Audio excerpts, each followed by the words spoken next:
At first light on the Apulian plain, the 2nd of August, in the year 216 before Christ, the Roman army has crossed to the side of the river where its strength will become a problem.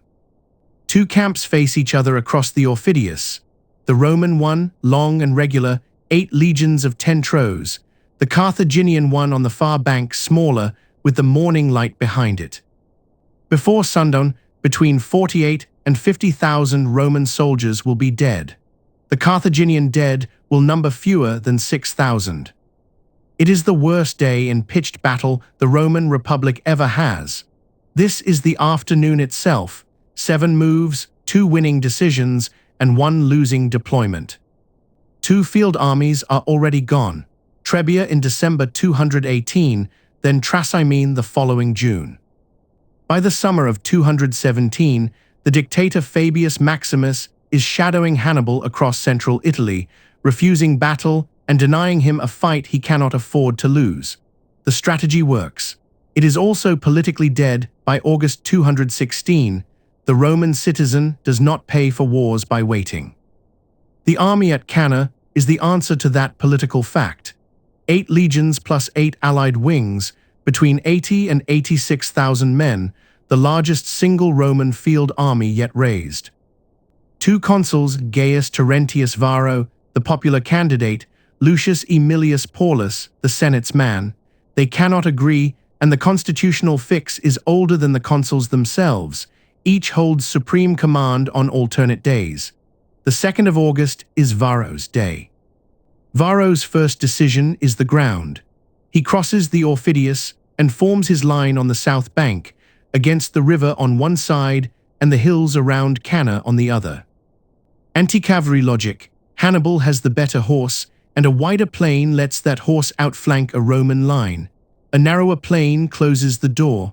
The Roman cavalry on the river flank cannot be outflanked, the river is behind it. The allied cavalry on the left has the hills. His second decision is the shape. He compresses the maniples, narrow the fronts, close the intervals, and stacks the line very deep. The asterisk triplex Achilles with its flexible gaps is sacrificed for mass. A mostly inexperienced army is easier to move as a coordinated block, and a pack-deep formation has phenomenal staying power. The plan is unsubtle, one overwhelming frontal blow. Hannibal watches the Roman line form up. He has his own line already in place, Iberians and Gauls alternating in the center, African heavy infantry routed on either flank, cavalry on the wings. On the gently rising ground he rides to, one of his officers, Gisco, remarks that the Roman numbers look amazingly large.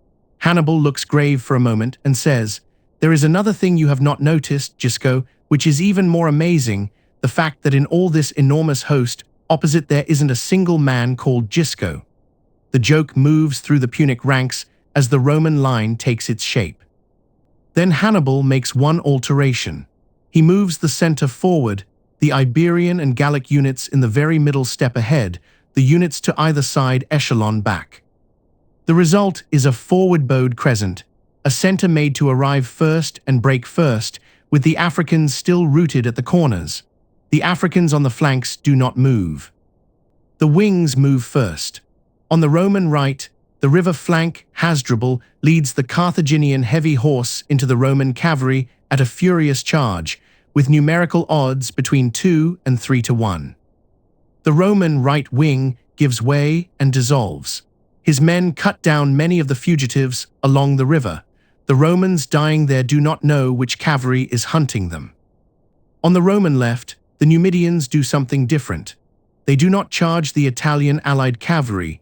They harass it, riding in small, widely spread bodies, throwing javelins, advancing and retreating from one side and then another, what Polybius called their own peculiar method of fighting. They neither inflict nor receive much harm. They keep the Italian horse useless by keeping it occupied. Hasdrubal, having broken the river flank cavalry, makes his decision.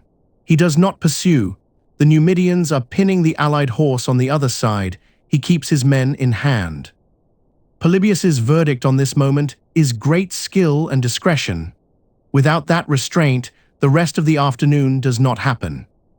The infantry centers meet. The Iberians and Gauls of Hannibal's bowed line hold for a time.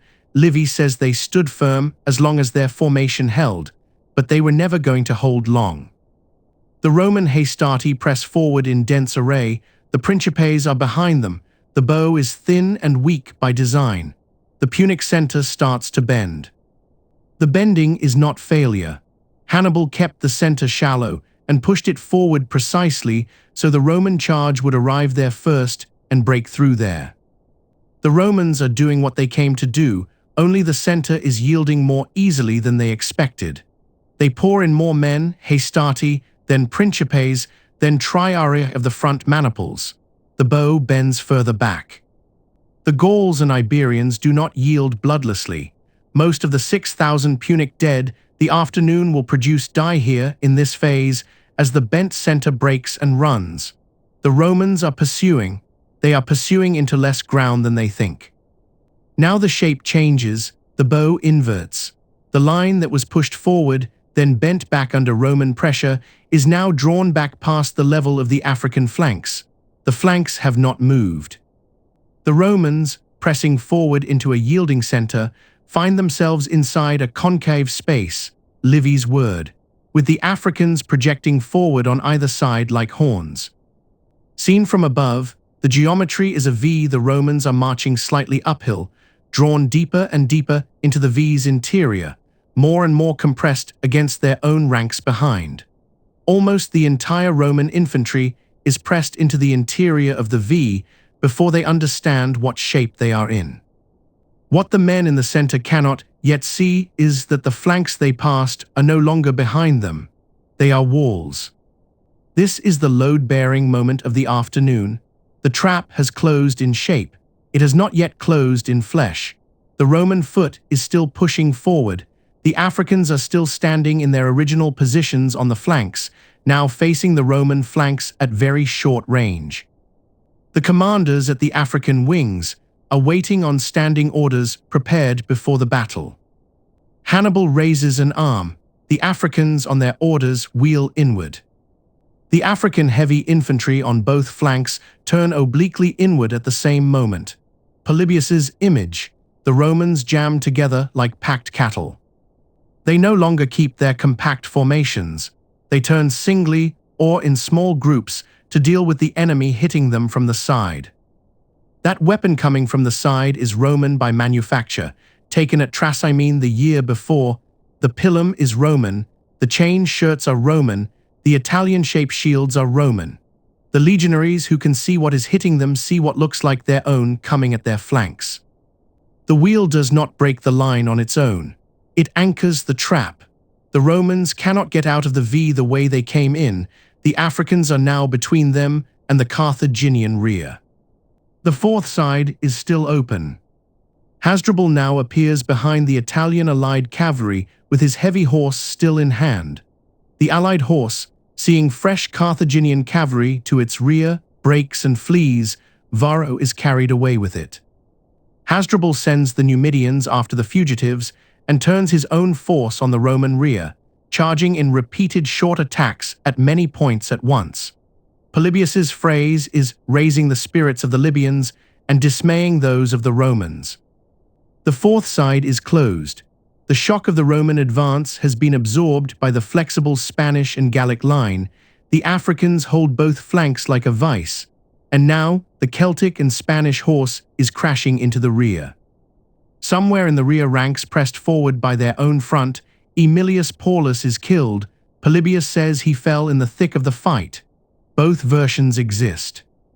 The Roman foot is enveloped on four sides. There is nowhere to go. The men at the outer edge die first. The circle becomes more and more contracted. The men inside die more slowly because there is no room to swing a short sword. O'Connell, writing the inside of this, says the obvious thing. There is no place worse. Men packed too close to use their weapons. Chain shirts and bronze helmets under the August sun, no water, no prospect of any. The ground slick with blood underfoot. Men trampled where they fell. Some begged a comrade to finish them if there was room.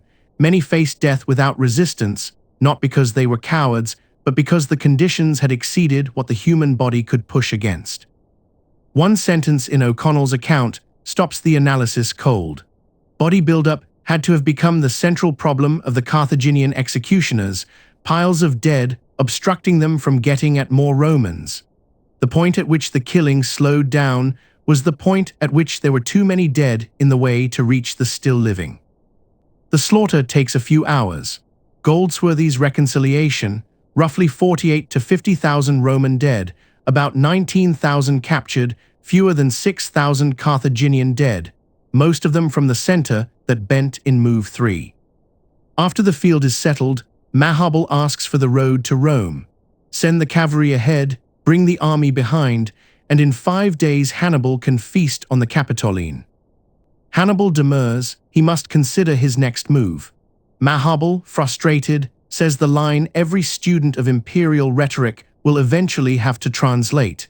You know how to gain a victory, Hannibal, but you don't know how to use it. Freeman gives the standard defense, no practical way for an ancient army to take the walls of Rome quickly. Wall-breaching technology did not exist, sieges meant starvation, and starving Rome from outside was unfeasible. Gabriel calls that defense hardly convincing. Siege machinery of the day, he writes, was simple. It could have been built from the woodlands of Latium. Carthaginian engineers were among the best in antiquity. Hannibal already possessed some. The argument remains unsettled, even in the modern monographs. What Hannibal does that night is documented. He addresses the Roman prisoners, the first time he has done so in the war, and tells them he is not seeking to destroy their city, only to negotiate a peace. If Rome will pay a modest ransom, the prisoners will be released. His brother Mago carries a bushel of gold rings stripped from the dead Equites back to Carthage. The theory of the war Hannibal is operating by is that Rome will treat. Rome refuses the ransom, enrolls slaves into the legions, lowers the recruitment age, levies citizens below the wealth threshold, and by autumn has reconstituted enough field strength to hold the center of Italy. Hannibal's theory of the war is wrong. The move-by-move reading ends on the field. Hannibal wins the afternoon by letting the Roman center spend itself, then committing the Africans when the bow inverts. Hasdrubal's discipline in not pursuing executes the second decision. Varro loses it when he gives that plan the shape it needs. The wider war belongs to the full Cannae episode. Here, the last image is the closed box.